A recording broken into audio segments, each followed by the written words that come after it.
Muy buenas tardes. Quiero darles la más cordial bienvenida a esta sala de Zoom del Instituto de Investigación y Desarrollo Educativo de la Universidad Autónoma de Baja California. Les doy la bienvenida a todos nuestros asistentes que nos siguen a través de Facebook Live. Muchas gracias por acompañarnos.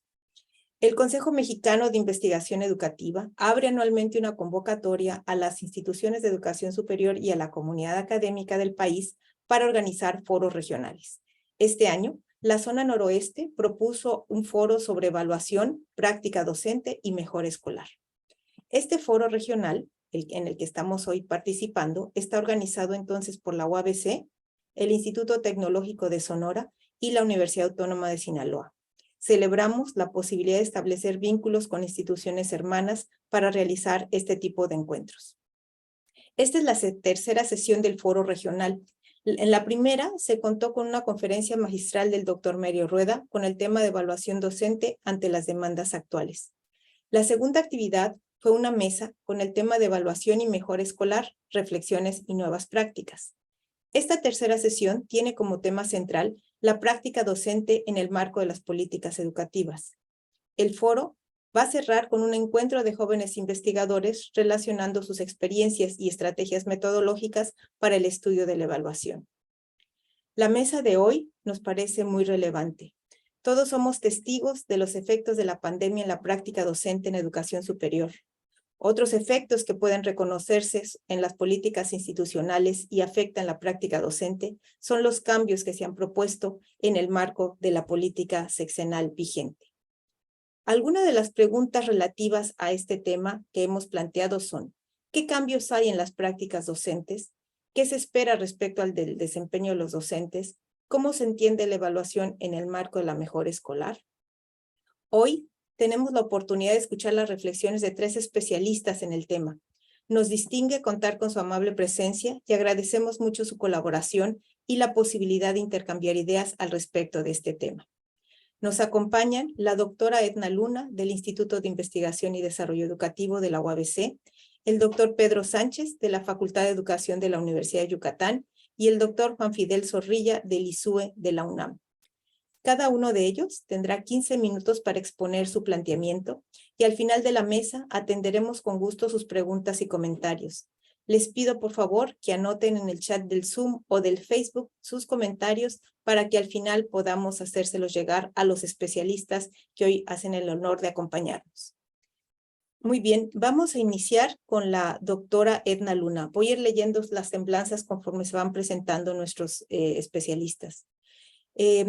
La doctora Edna Luna es licenciada y maestra en psicología por la Universidad Nacional Autónoma de México y doctora en educación por la Universidad Autónoma de Sinaloa.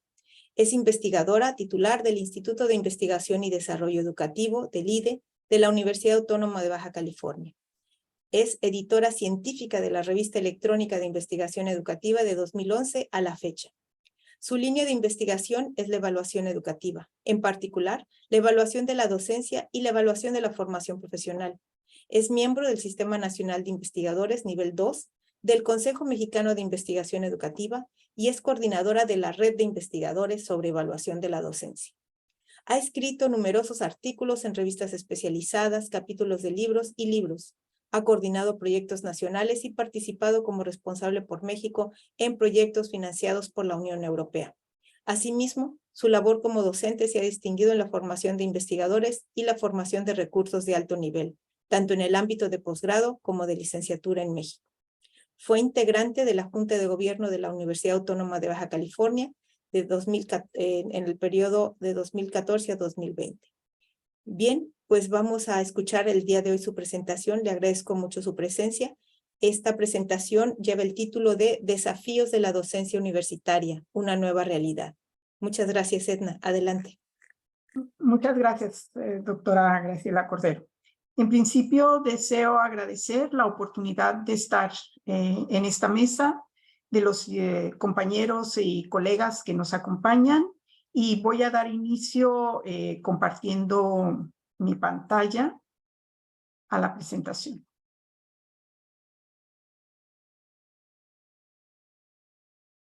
Creo que ahí se ve bien, ¿verdad? Bueno, la presentación. ¿Sí? La Sí. presentación se titula Los desafíos de la docencia universitaria, una nueva realidad.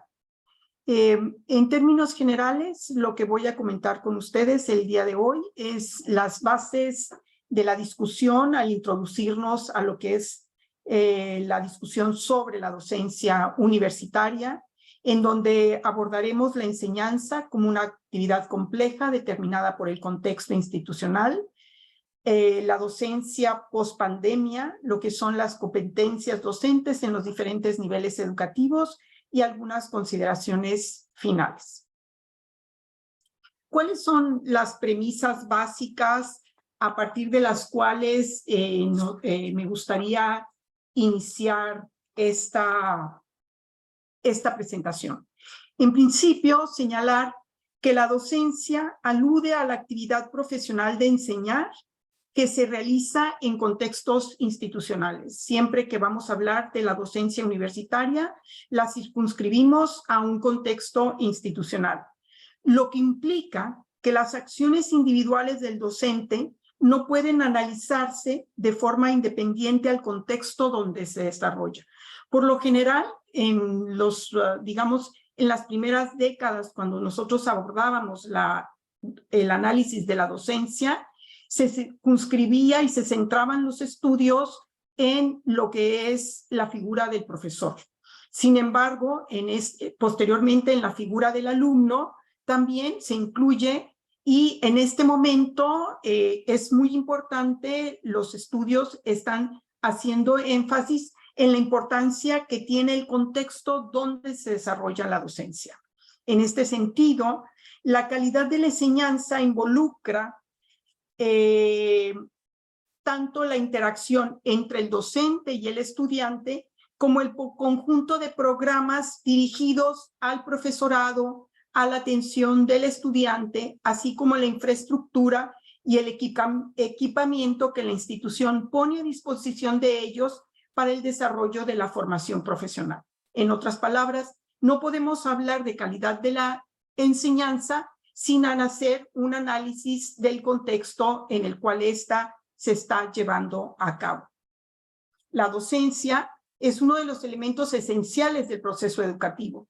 En ese sentido, se reconoce como una actividad compleja y multidimensional e incierta en la que intervienen una multitud de variables. Si algo distingue a la docencia es estos diferentes elementos que entran en juego y la incertidumbre de cómo se van a llevar a cabo en función de la conducción y de las condiciones de la enseñanza. La docencia como actividad profesional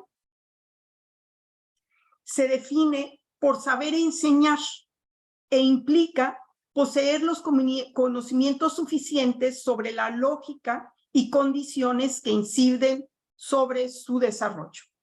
En ese sentido, el objetivo primordial de la enseñanza es que los estudiantes aprendan, y este es un elemento que no podemos dejar de lado. Si algo nos interesa a quienes nos dedicamos a la docencia universitaria, es posibilitar que los estudiantes aprendan.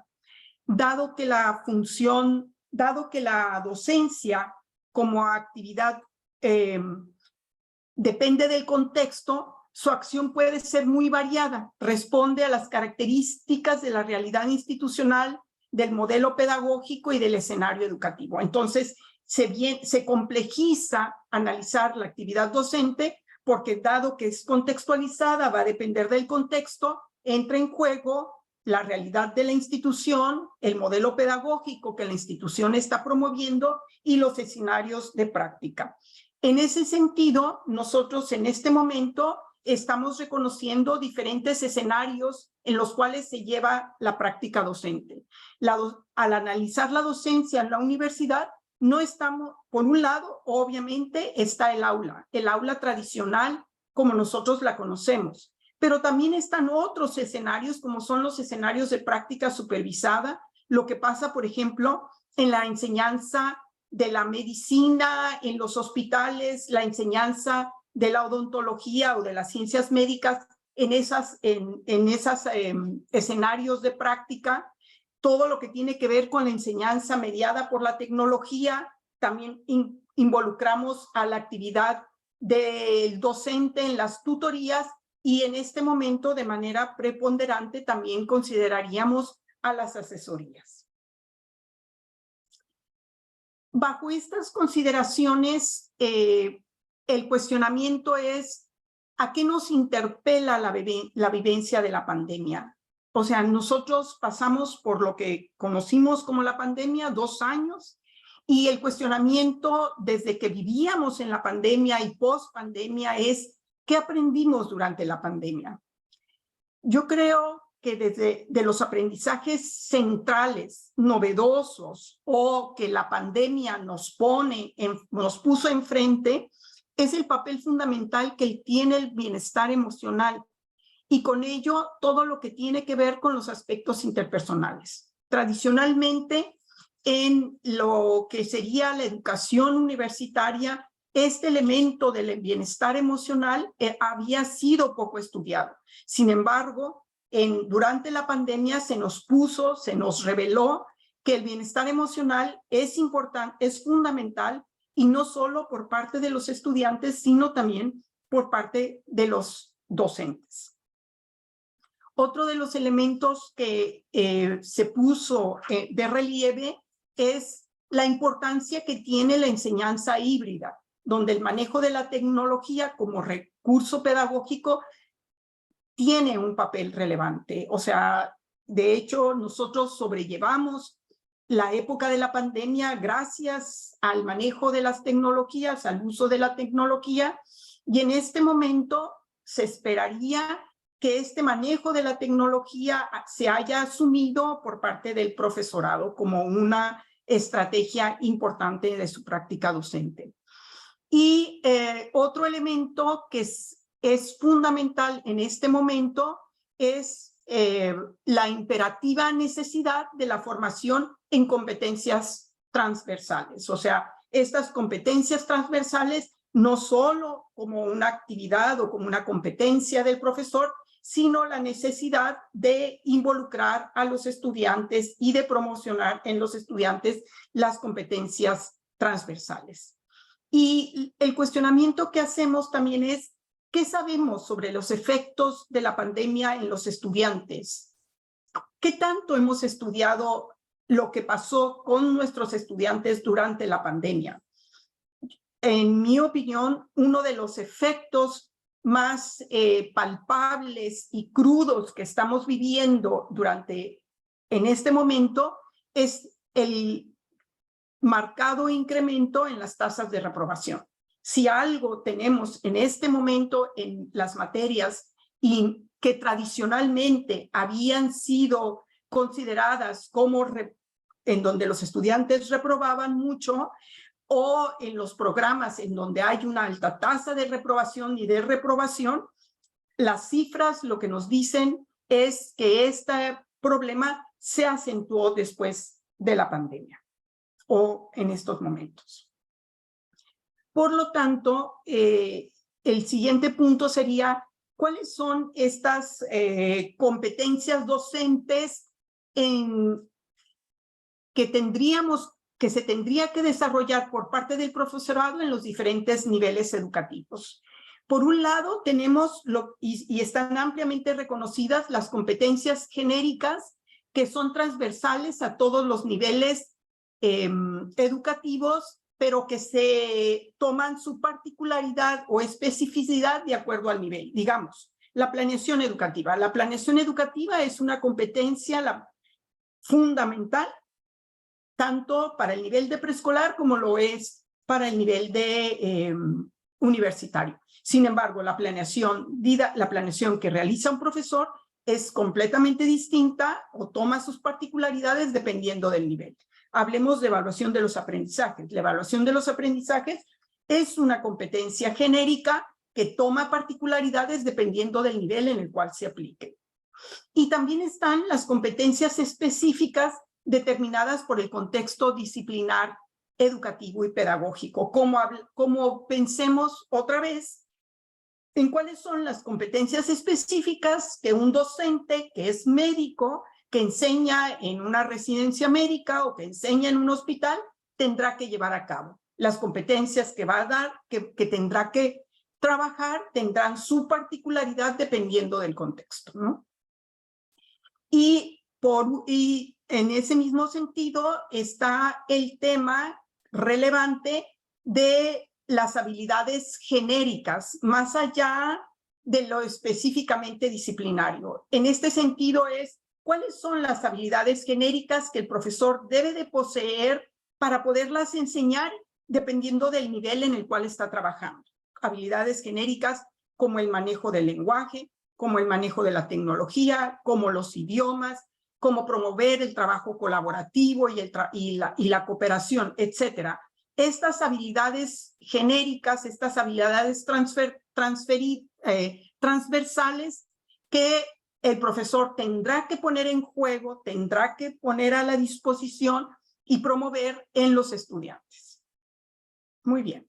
Ya finalmente, en relación a consideraciones finales para este primer bloque, la invitación es a reconocer que la docencia es una actividad, la docencia universitaria como una actividad compleja y multidimensional determinada por el contexto.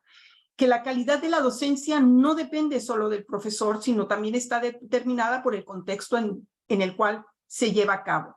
Que tenemos diferentes modalidades de práctica docente y es importante reconocer las particularidades de la práctica docente dependiendo de la disciplina que se está enseñando y del escenario de enseñanza. Y yo creo que es también fundamental reconocer los efectos de la pandemia en sus diversas manifestaciones, tanto en los estudiantes como en nuestra práctica docente. De mi parte es todo. Gracias. Muchas gracias, Edna, por tu participación y creo que nos aclara varios conceptos importantes para el análisis de la práctica docente. Vamos ahora a continuar con el doctor Pedro Sánchez. El doctor Pedro Antonio Sánchez Escobedo es médico cirujano y especialista en docencia por la Universidad Autónoma de Yucatán. Cuenta con la maestría en psicología educativa en la Universidad de Bristol, Inglaterra, y el doctorado en psicología y psiquiatría en la Universidad de Iowa, en Estados Unidos. Es profesor investigador titular C de tiempo completo de la Facultad de Educación de la Universidad Autónoma de Yucatán. Sus áreas de interés académico son el desarrollo de talentos mediante investigación y proyectos de intervención con niños sobresalientes y temas de educación superior. Es miembro del Sistema Nacional de Investigadores de México y miembro fundador del Consejo Mexicano de Investigación Educativa. Ha sido responsable de diversos proyectos de investigación por los que ha recibido apoyo estatal, federal e internacional. A la fecha, ha publicado 18 libros, más de 145 artículos originales de investigación en revistas arbitradas, 51 capítulos en libros especializados y ha sido invitado como profesor en varias universidades públicas y privadas de México y del extranjero. Es escolar Fulbright y maestro fundador de la Facultad de Educación de la Universidad Autónoma de Yucatán. Bienvenido, Pedro. Nos da mucho gusto que estés en instalaciones virtuales del IDE. Esperamos que algún día podamos tenerte aquí con nosotros también de manera presencial. El doctor Pedro nos va a presentar el trabajo que ha titulado ¿Qué ha cambiado en la docencia universitaria? Adelante, Pedro. Muchas gracias. Es un placer, como siempre, un privilegio trabajar con la Universidad Autónoma de Baja California y con colegas tan directos y distinguidos como los que están presentes esta tarde. Pues la doctora Edna Luna ya ha sentado un contexto para mi reflexión. Yo voy a aprovechar este espacio para hablar un poco, para pensar un poco sobre qué ha cambiado en la docencia universitaria. Y quizás argumentar al final, como decían los franceses, ça se change, mais ça c'est le même. Cambia, pero será lo mismo, ¿no? Perdón, tengo dificultades para estar. Voy a tener dos preguntas guías en esta presentación. Pues, ¿qué aprendimos en la pandemia? La pandemia, sin duda alguna, fue un evento que no esperábamos. Nunca pensamos quizás que pasaríamos por un periodo tal. Y creo que la pandemia nos permite reflexionar acerca de cómo los cambios contextuales, sociales, comunitarios y mundiales influyen en la docencia. Y qué competencias o qué cambios necesitan los profesores después de la pandemia. Ya lo he dicho antes, ¿no? La pandemia es un hito, un parteaguas en el análisis de las competencias docentes. Les voy a presentar algunos datos acerca de que encontramos en una investigación aquí en el sureste respecto al uso de los dispositivos móviles y el acceso a Internet. Por ejemplo, en el 2021, el 97% de los estudiantes y el 100% de los profesores tenían acceso a Internet a través de un teléfono inteligente. Esto es muy importante decirlo, aún en zonas rurales y alejadas del estado de Yucatán. Esto un poco contra la muy llamada de que los alumnos no tienen acceso. Realmente yo creo que los dispositivos y el Internet ha dado muchísimo más acceso a la información y al trabajo académico que antes, ¿no? Y nos reportaban un promedio de uso de estos aparatos 6 horas al día, ¿no? Y en el análisis de frecuencias encontramos que solamente un 13% de profesores y estudiantes utilizaban excesivamente el Internet. Y eso también nos hace pensar un poco sobre todos estos discursos que hablan de una adicción a Internet, un uso excesivo, una alienación de alumnos por la Internet. Realmente sí hay un uso excesivo, pero es del 13% de la población. Digamos que el 87% de la población no usa excesivamente estos aparatos. Y no encontramos diferencias por sexo, grado o tipo de escuela. En el uso de Internet, en estas nuevas tecnologías, en los cambios de educación a distancia que han sucedido, desde luego que hay muchos autores que enfatizan o hablan o subrayan los aspectos negativos. Nosotros mismos en el 21 reportamos algunas implicaciones negativas por el uso excesivo de Internet y de los dispositivos móviles. Y esto era durante la pandemia, ¿verdad? Y encontramos que habían afectaciones psicológicas como falta de comunicación en vivo, empeoramiento de la vida amorosa, disminución de la autoestima, estrés, tristeza y sobre todo más problemas sobre la salud. Estudiantes y profesores se quejaban de sedentarismo, dormir mal, comer mal, cansancio, dolor de cabeza y problemas de visión. Pero nos dimos cuenta también que este enfoque parcial en lo negativo nos daba una idea más amplia y clara de cómo había influido la pandemia y este uso de la educación a distancia y las tecnologías en los profesores y en los estudiantes. Y entonces decidimos hacer otra investigación, pero enfocando a aspectos positivos bajo el paradigma de la psicología positiva y del bienestar. Y aplicamos casi 2,000 cuestionarios a estudiantes y profesores universitarios que indagaba influencias positivas en el trabajo, en la adaptación social, productividad, salud mental y física, y una escala de bienestar adaptada para ver cómo les había ido, aparte de indagar sobre consumo de sustancias como alcohol, tabaco, drogas y café. Nos llamó la atención, bueno, aquí tenemos un poquito la muestra, como ven ustedes, es una muestra muy amplia. Esto también quiero resaltar hasta para la investigación educativa, ya los cuestionarios en línea, el acceso a la información en línea, se ha popularizado y antes no era reconocido, casi no se daba valor a los datos y a la información que colectábamos por medios electrónicos. Después de la pandemia, creo que está ampliamente aceptado en la investigación educativa, colectar información a través de encuestas, cuestionarios y otro tipo de medios online, aún entrevistas cualitativas a profundidad en línea. En este estudio, si se fijan, incrementó 1 hora más post pandemia el tiempo de conexión diaria, que pasó de 6 a 7 horas. Los estudiantes reportaban, al igual que los maestros, 4 horas o más de conexión para trabajo académico. Los docentes 1 hora menos en redes sociales, accediendo casi siempre a la casa, mientras que los estudiantes con plan de datos. y los docentes a través de su laptop, mientras que la mayor parte de los estudiantes nos mencionaban que usaban su teléfono móvil.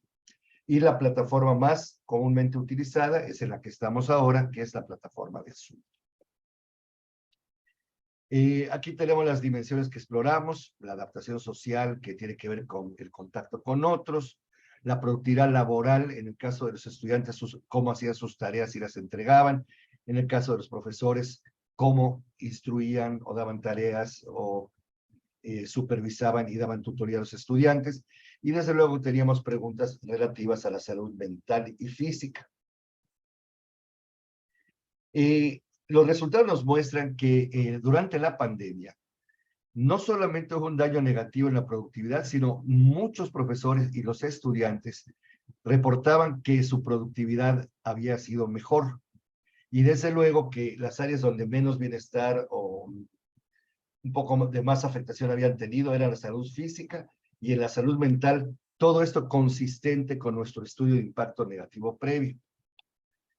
Y los estudiantes igualmente, ¿verdad? Su productividad había mejorado y también era muy consistente, o sea, no habían diferencias entre estudiantes y profesores. Entonces, todo este fenómeno de la pandemia, toda esta explosión en el uso de aditamentos, de internet, de comunicación online, de educación a distancia, cambió la forma de enseñar.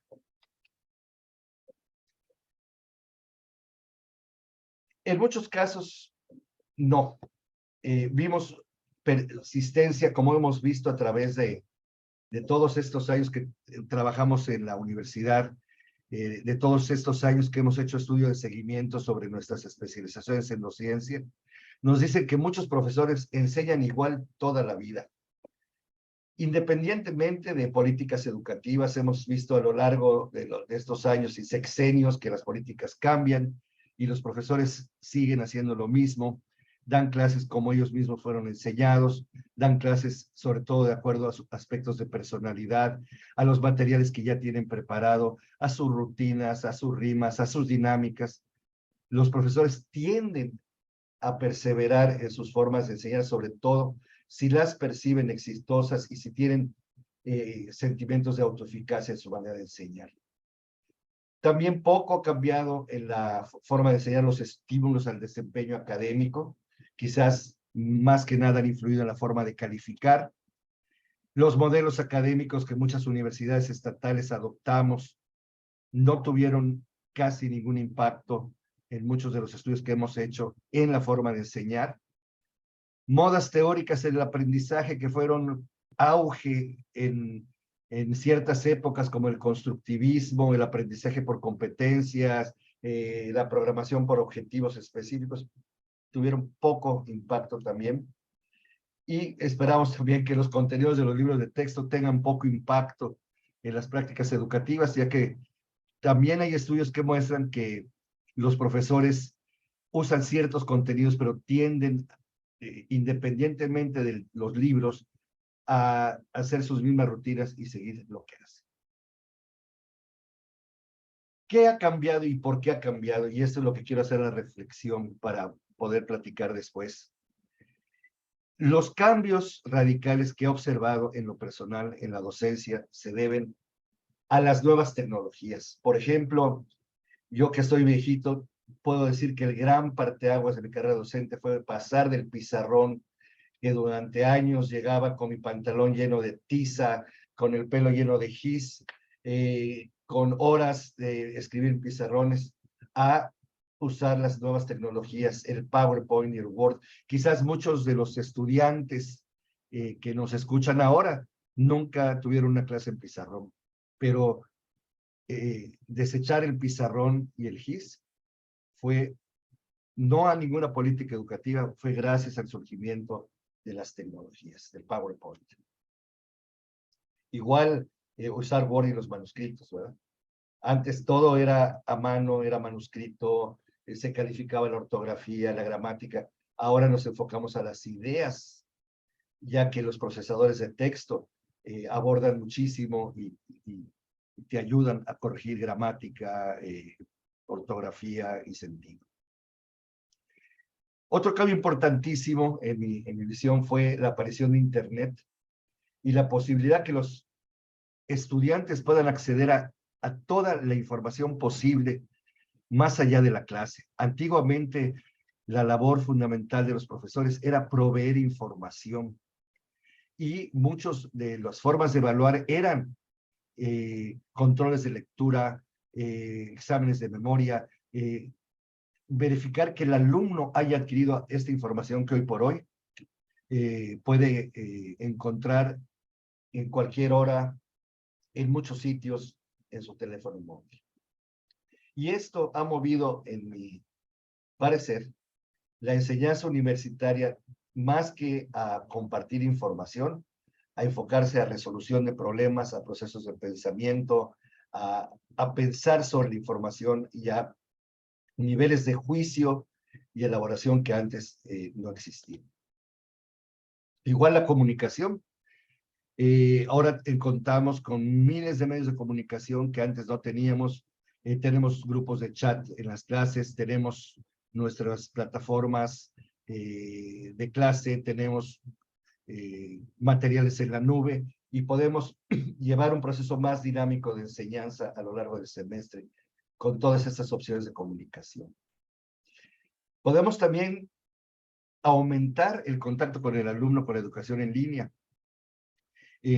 Muchos alumnos que sufren accidentes, que se enferman, muchos profesores que están de viaje, de sabático, pueden continuar con sus clases gracias a ya la ahora más aceptada instrucción en línea. Y eso es algo que también quiero comentar.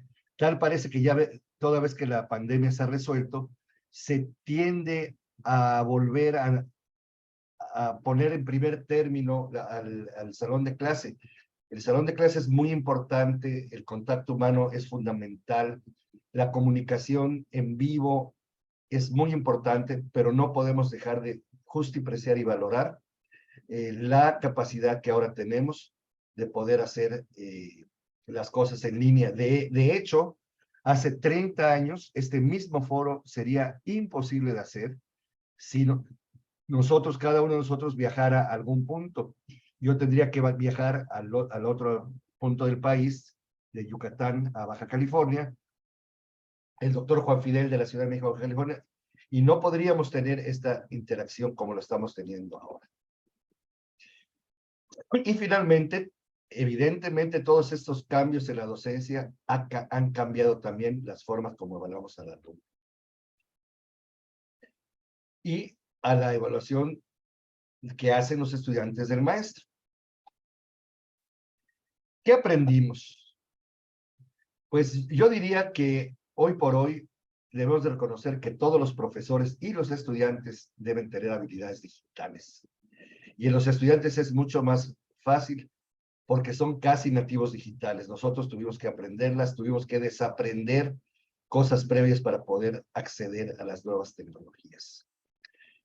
Tenemos también que fomentar el autoaprendizaje. Muchas de las cosas que encontramos en Internet, muchas de las cosas que hacemos en nuestra vida cotidiana, las hacemos ya viendo videos de YouTube, que últimamente tuve que consultar algunas cosas de estadística y habían clases preciosas, magistrales, llenas de recursos de estadística en YouTube. Tenemos que invertir en recursos digitales, tanto a un nivel institucional como a un nivel personal.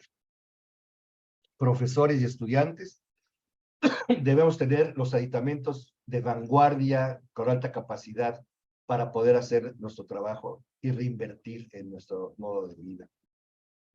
Tenemos que aprender a elaborar materiales multimedia e interactivos que sean atractivos a los alumnos, que los motiven y que les permitan pensar. Y tenemos que seguir reflexionando sobre prescripciones para el trabajo académico, como la etiqueta del trabajo en línea, el plagio, el valor y las limitaciones de los programas antiplagio, el proctoring, que es un término que se usa sobre todo para las pruebas y la evaluación en línea, y la inteligencia artificial. ¿Qué necesitamos? Desde luego, los profesores necesitamos habilidades digitales, capacidad de autoaprendizaje, inversión en recursos digitales, inversión en conectividad. Esta puede variar y siempre hay que apostarle a la mejor conectividad. Valorar la instrucción digital. Y sobre todo, estar abiertos al cambio. Ça change, mais ça c'est le même, cambia, pero al fin de cuentas es lo mismo. Es cuanto, doctora Cordero. Muchísimas gracias, Pedro, por tu participación. Muy interesante y elabora claramente sobre ya lo que había planteado la doctora Edna, pero nos abre otras temáticas interesantes para la discusión posterior, que ya hay aquí algunas preguntas que llegaron por si quieres irlas revisando. Muy bien, vamos a dar ahora la palabra al doctor Juan Fidel Zorrilla. El doctor Juan Fidel Zorrilla Alcalá es licenciado en Economía y Ciencias Sociales de la Universidad de Manchester, en el Reino Unido. Realizó la maestría y el doctorado en Sociología en la UNAM. Es investigador del Instituto de Investigaciones sobre la Universidad de la Educación de la UNAM en el área de Políticas de la Educación.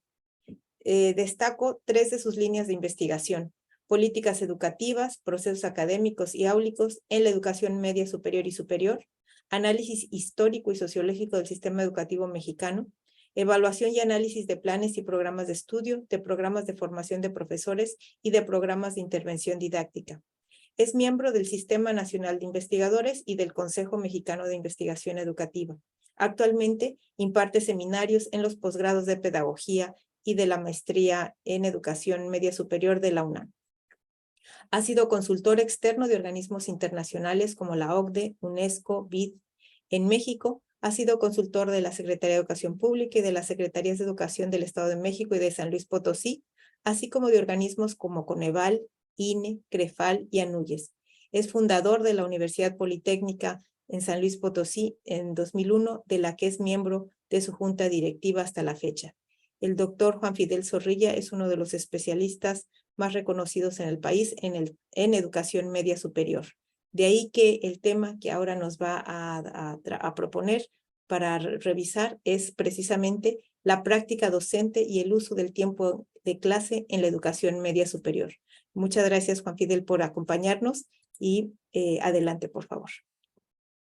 Sí, muchas gracias por la invitación y me agrada mucho estar compartiendo este tiempo y este espacio con mis colegas que han hecho buena parte del trabajo que yo hubiera tenido que hacer para contextualizar aquello de lo que voy a hablar, porque nos hablaron de la docencia en general en la educación postbásica y de los retos que han surgido del desarrollo tecnológico del mundo y la vivencia de la pandemia que nos proyectó de manera abrupta a la necesidad de apelar a la tecnología para darle continuidad a los procesos educativos que se vieron interrumpidos por el confinamiento. Entonces, voy a compartir la pantalla. ¿Está completa? No.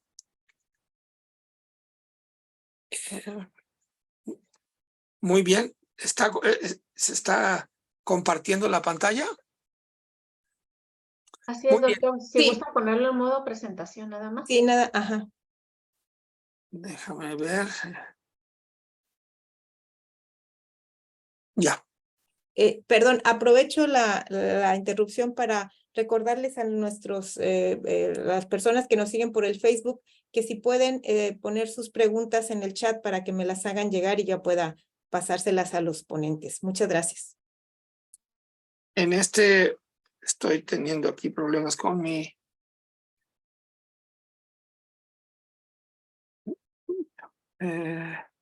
con la barra. Ya. El contexto de esta presentación es un trabajo de investigación que se realizó en el año 2018 para ponderar el efecto de la reforma educativa 2012-2018 en el aula. Como ustedes saben, la reforma surgió como política pública en diciembre de 2012 como parte del Pacto por México, que propuso fortalecer el control del gobierno federal sobre la educación pública y promover la calidad y la equidad de la educación obligatoria, que incluía ya la educación media superior, y asegurar que las mejoras se reflejaran en las evaluaciones internacionales como PISA. Estos propósitos se concretaron con los cambios constitucionales de 2013, que establecieron el derecho a una educación obligatoria de calidad para todos los niños y jóvenes, garantizando el máximo logro de aprendizajes con base en un sistema de evaluación para la educación de línea y de un servicio profesional docente. El nuevo modelo educativo 2017, que entró a funcionar ese año, corresponde a esta reforma. Frente a tales propósitos, destaca que la experiencia mundial de las previas 3 décadas había venido indicando que las reformas producían resultados marginales en la calidad y la equidad buscadas debido a la complejidad de los sistemas, como una generalización crítica sobre el efecto de las reformas en la generalidad de los países y de la región. La investigación etnográfica buscó entonces identificar las prácticas educativas del aula a fin de plantear diversas posibilidades de mejora de la calidad y la equidad a escala del plantel y, en su caso, del sistema.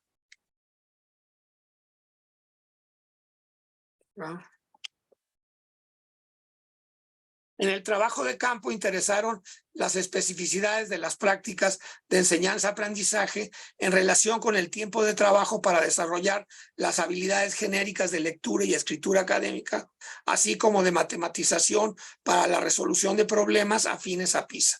Para la investigación, la observación y el análisis se utilizó el instrumental aportado por Fernández y coautores, anclado en el constructivismo, enfoque formal de la RIEMS, lo que fue ratificado por el modelo 2017. Este modelo estuvo en operación hasta junio del presente año.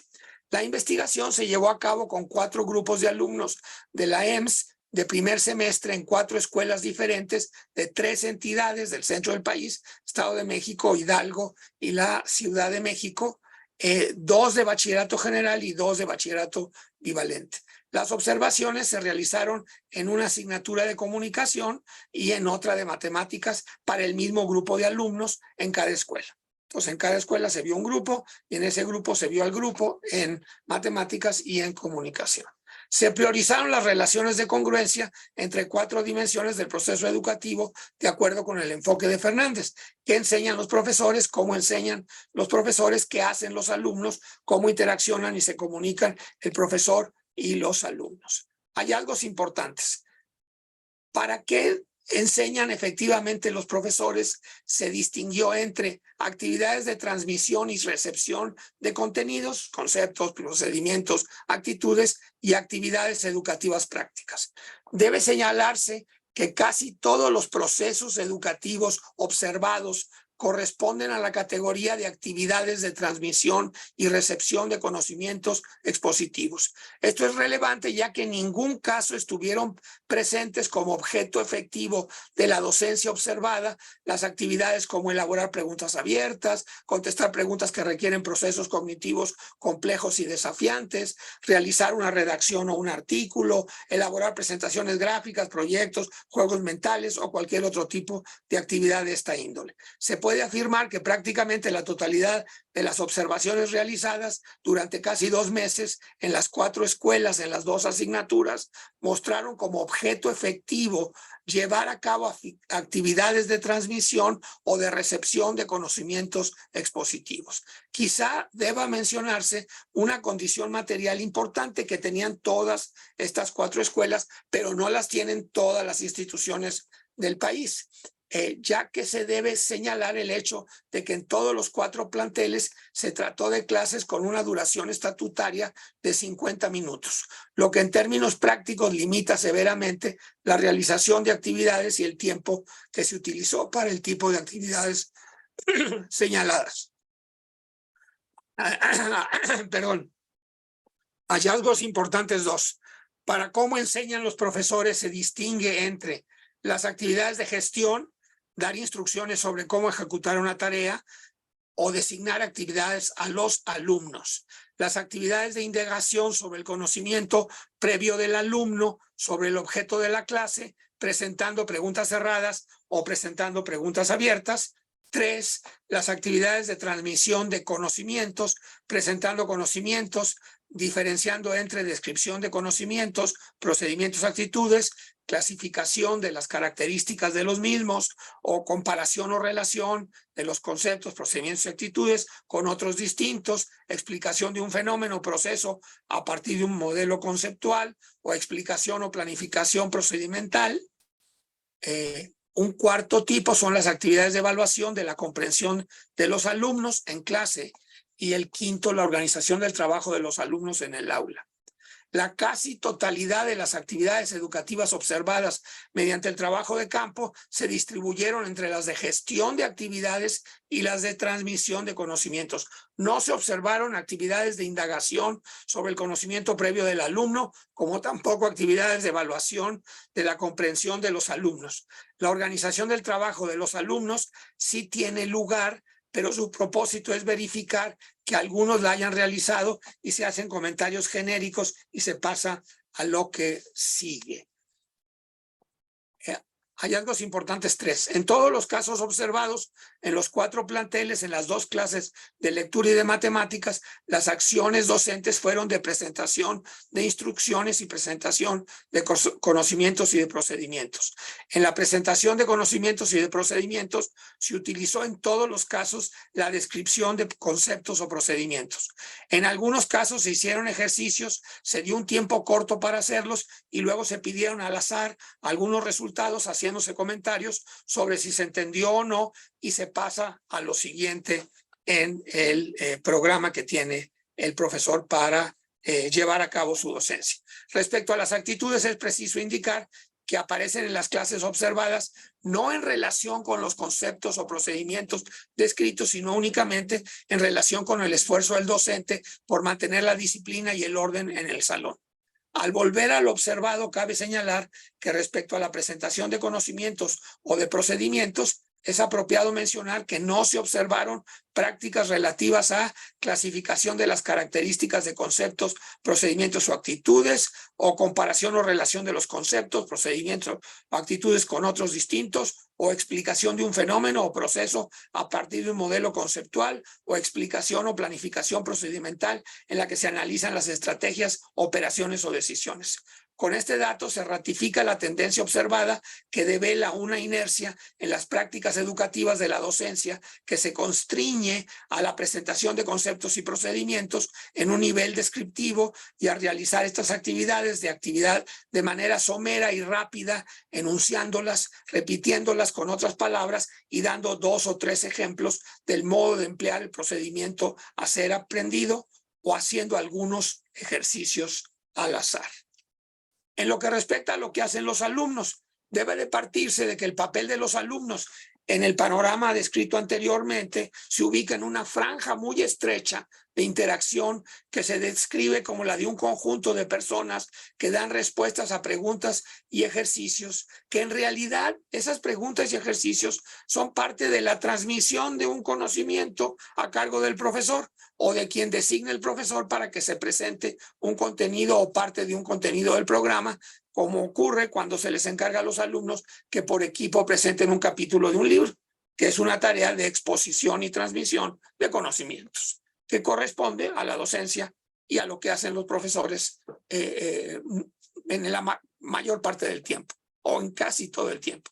De igual manera ocurre con el uso de las preguntas cuando un profesor expone. Se trata por lo general de preguntas cerradas que suelen hacerse mientras el profesor esté exponiendo y transmitiendo un conocimiento o una instrucción, y las preguntas no se hacen a ningún alumno en particular, sino a quien quiera contestar, y a veces ni siquiera voltea el profesor a ver quién contesta, sino que hace la pregunta para hacer más dinámica la exposición que realiza. Es como un recurso retórico de una exposición. Las preguntas cerradas son mayormente objetivas al buscar que se dé algún dato o definición, mientras que las preguntas cerradas subjetivas se contestaban con un sí o no, como cuando se pregunta si algo les había gustado o no, entendieron o no, ven esta conexión, sí o no. Las preguntas abiertas rara vez se hacen y no tienen un sentido de exploración de la comprensión del alumno para conocer mejor cómo ve y cómo entiende o ejemplifica lo que se está trabajando. 4. La cuarta dimensión es la estructura de interacción y comunicación del profesor y los alumnos. Una dimensión fundamental en la valoración de las prácticas docentes y de los alumnos es la identificación de las estructuras de interacción y comunicación que se emplean en el aula, cabiendo distinguir entre estructuras iniciadas por el profesor y las estructuras iniciadas espontáneamente por el alumno. Las estructuras iniciadas por el profesor admiten la llamada estructura PA, donde el profesor se dirige a los alumnos, como cuando hace una presentación de conocimiento, se dirige a los alumnos. La estructura IRE, que es la estructura iniciada por el profesor a través de una pregunta, generalmente cerrada, con una indicación sobre la tarea de aprendizaje. El alumno responde o realiza la tarea y se produce un comentario evaluativo. La retroalimentación del profesor es simple: sí, no, bien, mal. Puede también que el maestro no diga nada, indicando aceptación. La tercera estructura es la que inicia el docente con preguntas abiertas, pero que requieren una mayor elaboración por parte de los alumnos, y hay un seguimiento o retroalimentación del profesor, quien reformula, completa y no simplemente evalúa, aprobando o desaprobando, como en el caso de la estructura anterior. En los casos observados, las estructuras más frecuentes son de los tipos del profesor que se dirige a los alumnos, que corresponden a las formas de transmisión descriptiva de instrucciones, conceptos o procedimientos. Menos frecuentes son las segundas, donde el profesor se dirige a los alumnos a través de una pregunta cerrada o con una indicación de una tarea que se tiene que llevar a cabo. Pero estas estructuras son empleadas en prácticamente todas las clases. No hubo un solo caso en el que se obtuviese una estructura del tercer tipo. Estas que se usan, la segunda tipo de estructuras, son estructuras también que finalmente son recursos retóricos, porque el profesor hace una pregunta cerrada que permite que él continúe con su exposición, o pide que se haga un ejercicio rápido en un libro, o que se plantea, se pone en el pizarrón, o se distribuyó a través de un celular, para hacer una especie de interludio en la presentación de un tema. No hubo un solo caso en el que estuviese una estructura del tercer tipo. Tampoco hubo casos de estructuras iniciadas espontáneamente por los alumnos. Hallazgos importantes 4. Debe señalarse que en estas escuelas los docentes no reciben, antes de que empiece el semestre, la información docente con que cuenta la escuela sobre los antecedentes académicos de los alumnos. Este es un déficit muy notable que las escuelas no han sabido aprovechar la información que tienen. Ahora tienen muchísima información sobre el desempeño académico de los alumnos. Sin embargo, cada profesor tiene que conocer a cada alumno en el transcurso del proceso de enseñanza-aprendizaje en su asignatura en el semestre correspondiente. Y obviamente, pues en los grupos grandes esto deriva en un conocimiento muy aproximativo. Los docentes conocen desde cero a los alumnos en el curso del semestre 1. Para el semestre 2 se mantiene en todos estos casos, como en muchas instituciones, el mismo grupo, y para entonces los docentes ya conocen, por la experiencia del semestre previo, a los alumnos con los que en este segundo semestre se está trabajando. Pero como sabemos, en el segundo semestre ya ocurrió el mayor abandono que tiene lugar en los semestres en la educación media superior. Muchas veces este abandono ocurre incluso antes de que se haya llevado a cabo la primera evaluación de la unidad 1, correspondiente al primer mes y medio de actividades del semestre. Es digno de enfatizarse de qué manera los procesos de enseñanza y aprendizaje, en todos los casos observados, en todas las asignaturas, en todos los 4 planteles, permanecieron firmemente anclados a las acciones de recepción y repetición de conocimientos derivadas de las indicaciones y transmisiones del maestro, y nunca se observaron actividades educativas para los alumnos. O sea que los profesores usan el 90-95% del tiempo de clase para la exposición y para sus para usar la palabra y para hacer lo que están haciendo. De nuevo, se ratifica que los planteamientos constructivistas y de acompañamiento docente para la promoción de actividades de desarrollo de habilidades y de procesos formativos están ausentes. Tampoco se percibe que los maestros o los directivos sientan que lo que está haciendo falta es tiempo para instrumentar este tipo de actividades.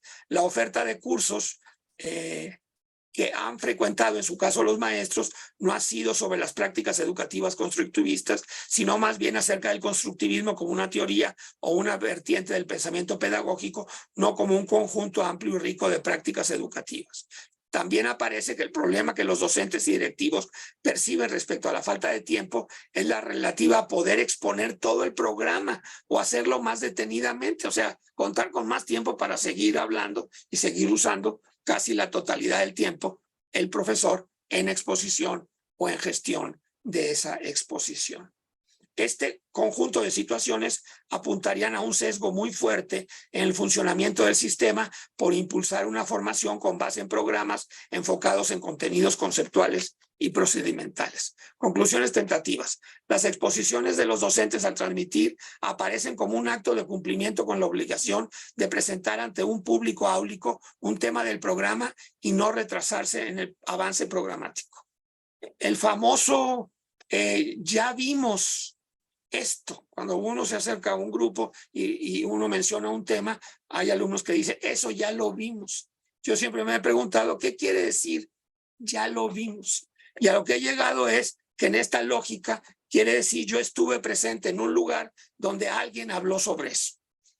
También es de subrayarse la premura que se manifiesta en todas las prácticas docentes por avanzar programáticamente en la presentación de los contenidos de las asignaturas y en cumplir con lo que se demanda para evaluar cada unidad con una calificación parcial.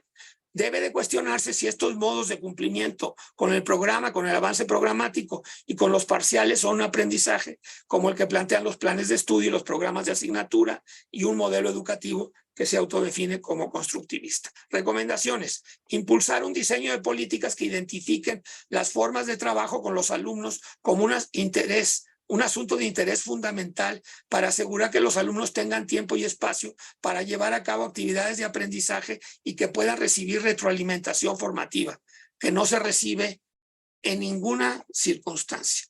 Reciben solamente evaluaciones generalmente sumativas y muy estrechas con un valor numérico o con alguna calificación suficiente, bien o muy bien. Identificar en las prácticas educativas la diferencia entre actividades docentes de transmisión de instrucciones, de conceptos y de procedimientos de las actividades educativas prácticas orientadas a que los alumnos participen activamente en el proceso de enseñanza-aprendizaje haciendo cosas, formulando preguntas abiertas, iniciando estructuras, espontáneamente a partir de su experiencia y de la recepción de la docencia en la que están participando, cuidando que estas últimas tengan tanto tiempo disponible como las primeras. Fortalecer y favorecer el uso y análisis de información escolar sobre los alumnos para instaurar un periodo de planeación de la gestión académica antes del inicio del semestre, buscando una intervención académica frente a grupo sustentada en la colaboración transversal de los profesores que le dan clase al mismo grupo de alumnos y también de los académicos que ahora existen, que brindan los apoyos que en materia de asesoría, tutoría y consejería se ofrecen por parte del plantel y la institución, y que esto se pueda planear y poder distribuir esos recursos a la luz del grupo de alumnos que vas a recibir, cuyos resultados en matemáticas, física, química, comunicación, historia, los tienes a la mano dentro del propio bachillerato o de la secundaria. Estos resultados te dan una guía muy confiable sobre lo que va a acontecer si no tienes una intervención dedicada a poder compensar y equilibrar las desigualdades de preparación con que llegan los alumnos a cada una de las asignaturas obligatorias de los primeros 4 semestres en el bachillerato general y los primeros 2 en el bachillerato bivalente. Entonces, bueno, que yo quería plantear esta perspectiva señalando que aquí hay una paradoja muy grande, que es que a pesar de que la media superior es un ámbito increíblemente heterogéneo, que hay diferentes tipos de educación media superior, el bachillerato general, el bivalente y el profesional técnico bachiller del CONALEP, y que existen 150 instituciones públicas en todo el país, y cada institución varía de tamaño desde el de GETI, que tiene 650,000 estudiantes, hasta los EMSADs, que pueden tener unos cientos de estudiantes y ni siquiera tener administración ni edificios propios. A pesar de toda esta diversidad, si excluimos el bachillerato, el telebachillerato y el EMSAD, todo el resto del bachillerato es muy heterogéneo. Y sin embargo, este patrón como el que aquí vengo de describir, en tanto yo conozco la evidencia directamente y por investigaciones, parece repetirse en todas estas instituciones educativas. Entonces, la gran pregunta es cómo, a pesar de la heterogeneidad, hay patrones generales que no dependen de una forma de control central que esté propiciando formas de trabajo que sustenten estos desempeños sistémicos. Un ejemplo de este resultado sistémico que no se mueve es la eficiencia terminal, que se ha mantenido en alrededor del 63% desde 1980 hasta la fecha. Ha cambiado la media, ha cambiado el mundo, ha cambiado el país, y la eficiencia terminal se ha mantenido en el país en ese valor. Ahora es obligatoria, se han cambiado los sistemas, y sin embargo hay estos mecanismos que están produciendo este tipo de comportamientos sistémicos como el que aquí vengo de describir.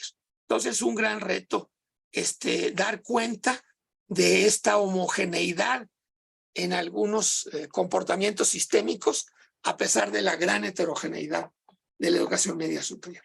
Muchas gracias. Muchas gracias, Juan Fidel. Les agradezco mucho su participación a los tres. Realmente, pues, temas muy interesantes y que darían, pues, para hacer una mesa específica, ¿no? De lo que ustedes nos han planteado. Tenemos todavía algunos minutos para responder a las preguntas que nos han dejado aquí nuestros participantes. Tenemos en la sala del Zoom están algunos de nuestros estudiantes que nos acompañan y pues que han planteado algunas dudas, pero también por el Facebook nos llegaron algunas preguntas y voy a empezar, si les parece bien, dirigiéndome a la doctora Edna Luna. Mira, Edna, hay un comentario en el Facebook de Rosa Landín Miranda, que dice que te saluda desde la Facultad de Pedagogía de la Universidad Veracruzana. Especialmente te envía un saludo. Y entonces, pues muchas gracias por vernos desde la Universidad Veracruzana.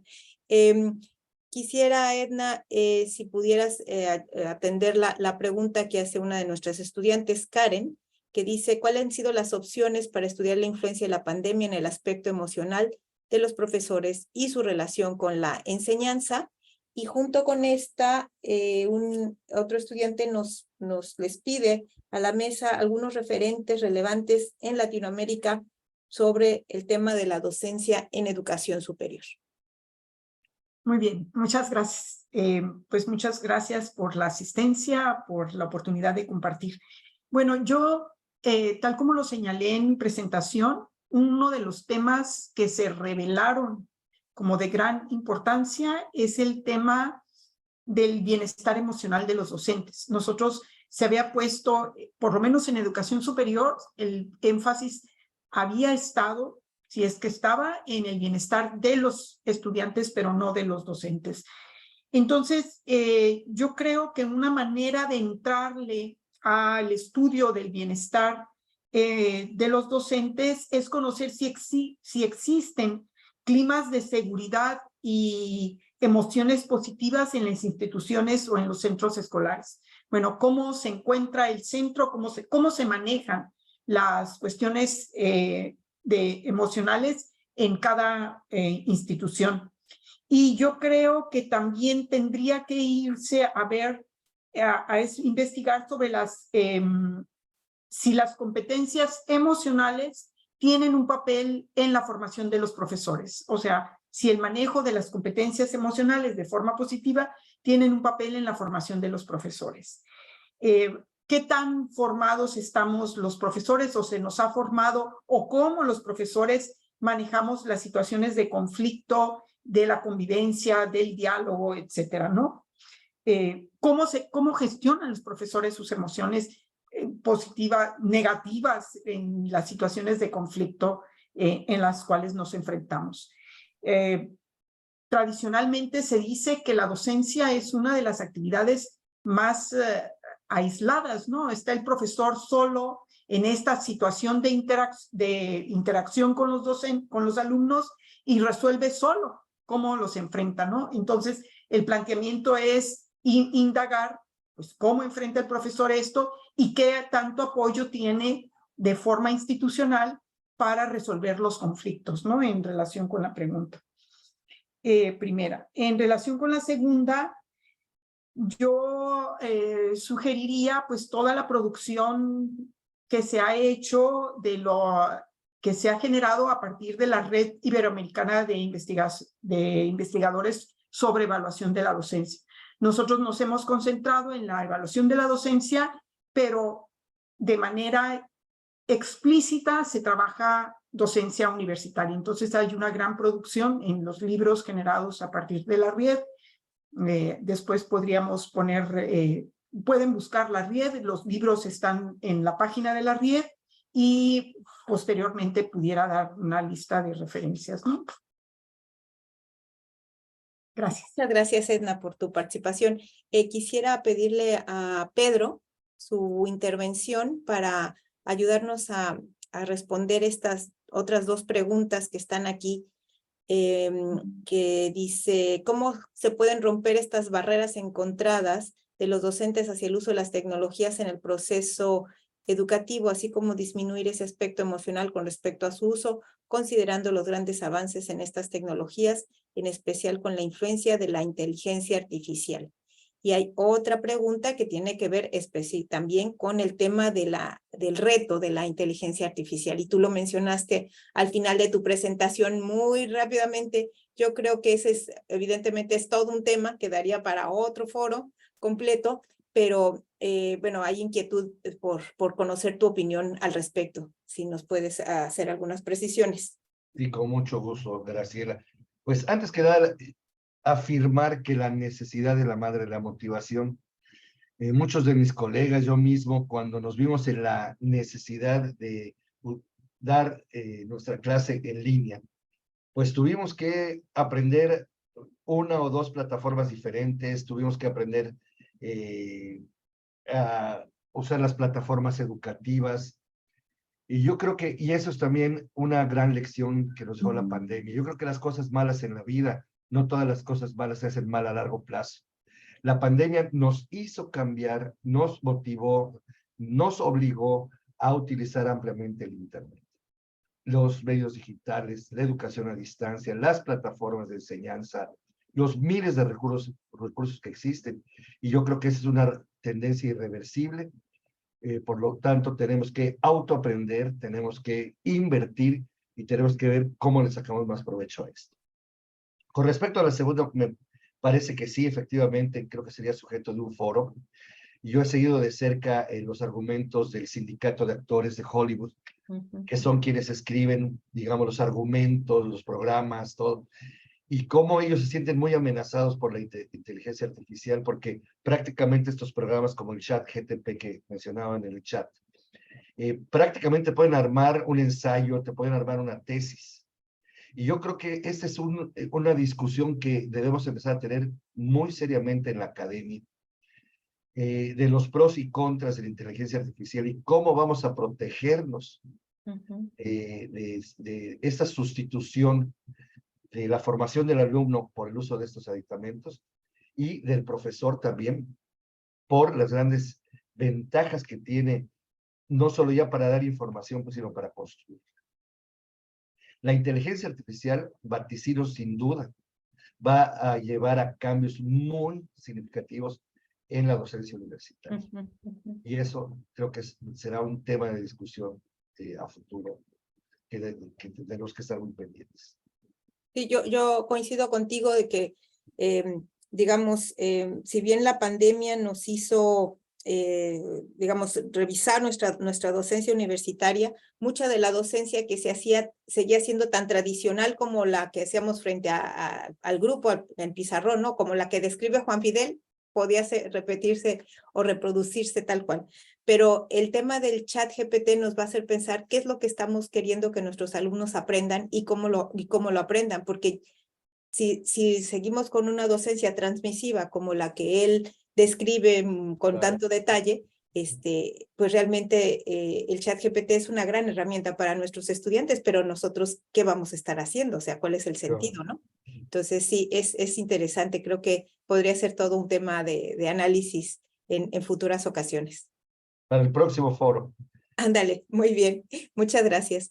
Quisiera pedirle a Juan Fidel, por favor, que nos apoye con la última pregunta, que tiene que ver con los lineamientos propuestos por Mejor Edu para la evaluación, que tiene su propio modelo de evaluación diagnóstica formativa integral, y que pues tiene la idea de que este modelo pues incida en la evaluación del aprendizaje, pero también en la evaluación de la práctica docente, y que yo quisiera también conocer su opinión acerca de lo que la nueva escuela mexicana está proponiendo para la educación media superior, ¿no? Y si estas propuestas que se están haciendo van a tener una incidencia en estos patrones repetitivos que ustedes encontraron. Si consideras tú que estos planteamientos pueden tener alguna incidencia en la docencia transmisiva que se ha observado en media superior.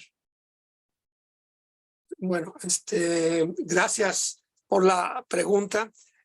Bueno, justamente la investigación y lo que yo planteo, la óptica que yo planteo, parte de cómo es posible que haya este patrón general que se percibe en estos pocos casos, pero que mi hipótesis es que se puede plantear como una hipótesis general, si es que nadie la está promoviendo. Y de hecho, un profesor de bachillerato, como un profesor universitario, pues tiene en México un margen de liberalidad para escoger la manera de trabajar con sus alumnos. No se debe a que haya un sistema que esté promoviendo un cierto tipo de comportamiento que dé como resultado esto que yo estoy describiendo.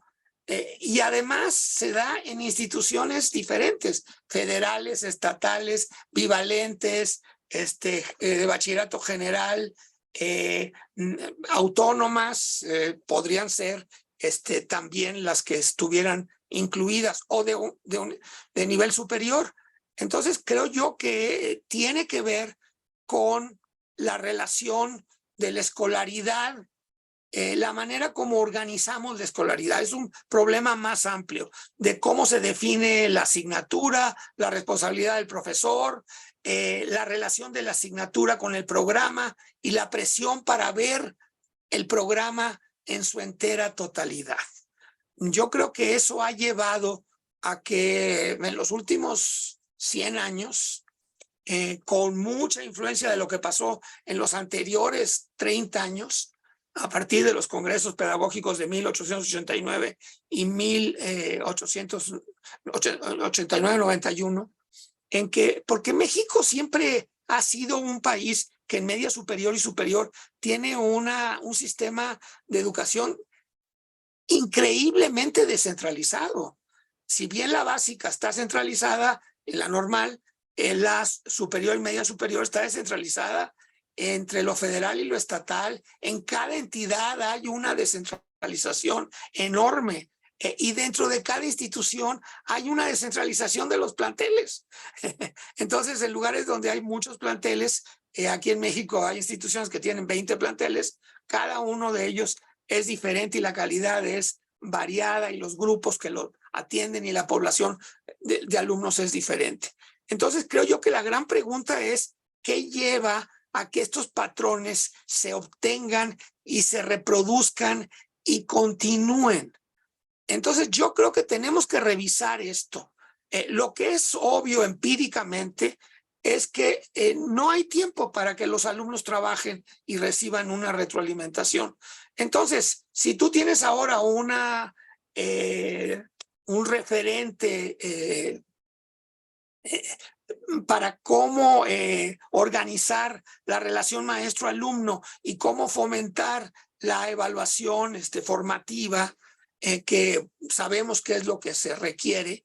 El problema es cómo vas a instrumentar eso en los horarios con los que existe, con la presión por el avance programático que existe y dado el sistema de calificaciones parciales.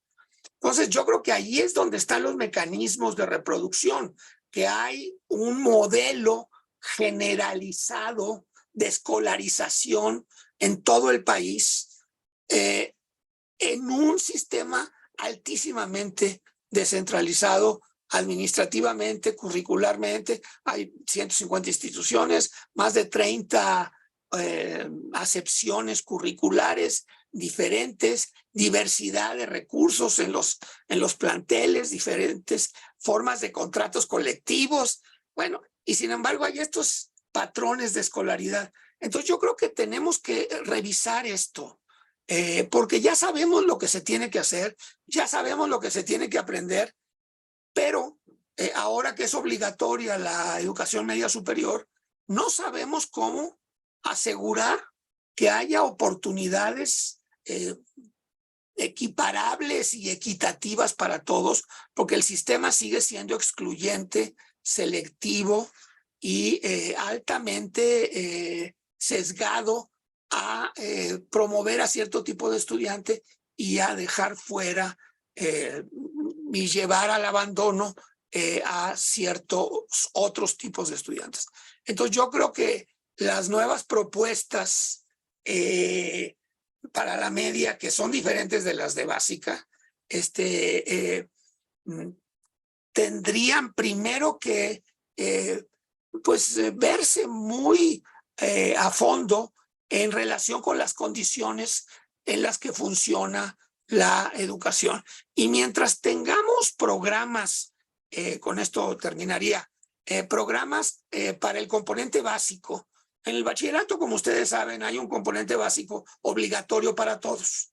Y luego hay las opciones propedéuticas y las opciones de preparación para la vida y el trabajo, donde está inglés, donde está computación, donde están estas opciones técnicas, en su caso, para preparar laboralmente o para la vida. Pero el componente obligatorio tiene una naturaleza propedéutica, cuando no debería ser propedéutica, debería ser qué es lo que de física, matemáticas, química, biología e historia necesita saber todo ciudadano mexicano en el 2024. No qué es lo que necesita saber para cuando llegue a la Facultad de Química, de Física, de Biología, que es ahora la lógica correspondiente. Entonces tenemos que considerar otras formas de acreditar el componente de bachillerato obligatorio. Y yo creo que por ahí tendríamos que empezar para asegurar que todos puedan entrar, permanecer, terminar y obtener un certificado como lo mandata la Constitución. Muchísimas gracias, Juan Fidel. Pues tu comentario me parece que nos regresa al tema que planteó la doctora Luna, ¿verdad? No puede entenderse la docencia sin el contexto, ¿no? Entonces, totalmente. Ustedes ven todos estos patrones y la explicación está posiblemente, digamos, en las condiciones laborales, administrativas, en las que están trabajando los maestros de educación media superior. O sea que es un cierre interesante porque has puesto un ejemplo muy claro de cómo no es solamente la iniciativa individual del maestro, ¿no? La voluntad del maestro, el deseo del maestro, sino que tiene que ver con todas estas consideraciones que has hecho. Así es que... Bueno, y nada más añado una cosa, las escuelas a las que tuve acceso se escogieron por ser las mejores escuelas en el centro del país, están entre las mejores 20. Los maestros son buenos, entonces sí, no es que no sean buenos maestros, Sí. no es que no quieran darles tiempo a los estudiantes, ¿ya?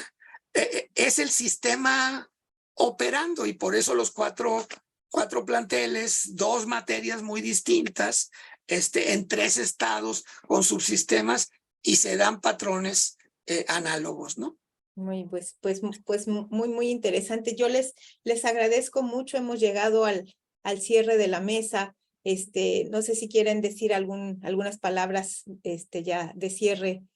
Pues nosotros, por supuesto, que les damos nuestro agradecimiento por haber estado aquí y nos sentimos muy honrados de contar con Edna, que es de casa, pero con nuestros 2 distinguidos especialistas, que uno es de la otra península y peninsulares, vamos peninsulares, y el doctor Juan Fidel Zorrilla de la UNAM. Entonces, no sé si quieren decir alguna cosa ya, nada más decir. Edna. Bueno, yo solo quiero agradecer en todo lo que vale la iniciativa de la doctora Rubí Peniche, ¿no? Yo creo que esta iniciativa de haber hecho esta mesa nos pone en una discusión muy pertinente y necesaria, ¿no? Para lo que estamos viviendo ahora. Mi agradecimiento para Rubí y reconocimiento. Y puse en el chat la liga de la página a todos los interesados en la temática de la docencia universitaria y no universitaria. Yo creo que en esta liga pueden encontrar los materiales y los autores iberoamericanos, no solamente mexicanos, que han escrito al respecto en los últimos 30 años. Muchas gracias. Muchas gracias. Bueno, pues muy bien. En agradecimiento, el instituto tiene déjenme ver, una constancia, se ve, que es un pequeño reconocimiento al trabajo que ustedes han hecho. Estoy poniendo solamente la del doctor Pedro Sánchez, pero pues tenemos para los 3 panelistas. Bueno, tenemos la Universidad Autónoma de Baja California, el ITSON, y la Universidad Autónoma de Sinaloa otorgan la presente constancia al doctor Pedro Sánchez Escobedo por haber participado en la mesa de diálogo de expertos, la práctica docente en el marco de políticas educativas, en el marco del Foro Regional Noroeste, la evaluación y mejora educativa, prácticas alternativas y demandas ante nuevas políticas en México, firmado por la presidenta del COMIE, la doctora María Guadalupe Olivier Telles, el doctor José Alfonso Jiménez Moreno, director del instituto, y la doctora Rubí Surema Peniche Setzal, que es la organizadora del foro y al cual, por supuesto, le damos las gracias por esta iniciativa. Y pues queremos invitarlos al la próxima actividad de este foro. Será el encuentro de jóvenes investigadores, que está planeada para el 21 de septiembre. Entonces, con esa actividad ya cierra este foro regional. Y finalmente pedirles, por favor, si pueden abrir sus cámaras, porque nos van a tomar una foto para la nota del boletín del instituto, que compartiremos, por supuesto, con nuestros especialistas de fuera, por si quieren compartirla en sus respectivas instituciones. Y les agradezco mucho si abren sus cámaras para la foto grupal. Hola, buenas tardes. Les voy a contar 1, 2, 3. Permítanme, voy a hacer una más, por favor. Okay. 1, 2, 3. Listo, muchas gracias. Pues muchas gracias a todos. Hasta luego y buenas tardes. Pedro, gusto en trabajar contigo. Edna, gustísimo. Gracias, qué gusto. Hasta luego. Un gran abrazo. De compartir una actividad. Que estén muy bien, a sus órdenes. Esperamos vernos pronto en Tabasco. Así es, ya está lo de la reunión del COMIE.